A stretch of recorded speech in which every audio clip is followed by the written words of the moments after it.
আমরা এই সরকারকে কিন্তু সহযোগিতাও করে যাচ্ছি, যেহেতু এই সরকার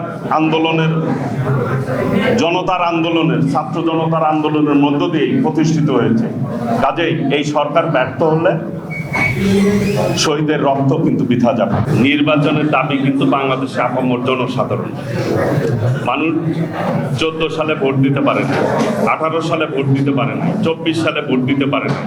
বান্ডেল থাকলে প্রতি সেনমানিতে টাকা বাঁচবে। বিকাশ সেনমানি বান্ডেল কিনে জিতুন প্রতি লেনদেনে।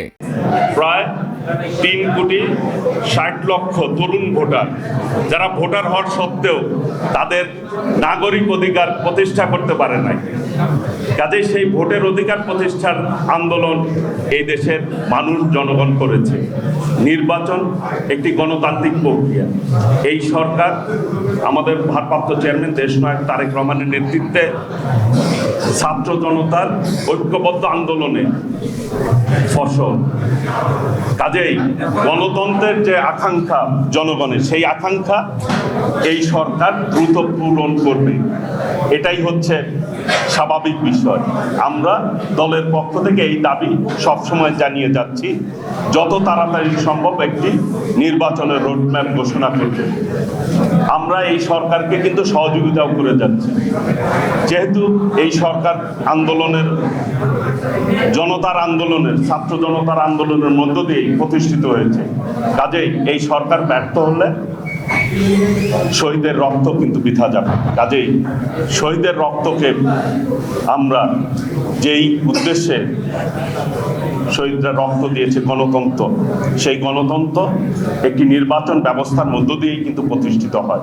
কাজেই ভোটের অধিকার প্রতিষ্ঠার যে দাবি, সেটি আমি মনে করি যুক্তির সময়ে এই সরকার পদক্ষেপ নেবে, এটি আমাদের আশা ব্যক্ত করছি।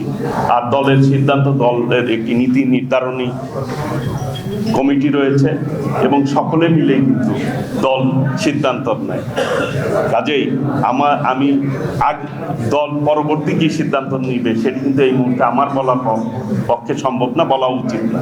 কাজেই আমাদের দাবি, সেই দাবি অনুযায়ী আগামী দিনে ইনশাল্লাহ আশা করি দ্রুত সম্ভব একটি নির্বাচনী রোডম্যাপ দিবে। জনগণের যে আকাঙ্ক্ষা, যে একটি গণতান্ত্রিক নির্বাচন, সুষ্ঠু নির্বাচনের মধ্য দিয়ে এই দেশের জনগণ ভোট প্রয়োগ করবে, নাগরিক অধিকার প্রয়োগ করবে, এটি আমাদের সকলের প্রত্যাশা, জনগণের প্রত্যাশা।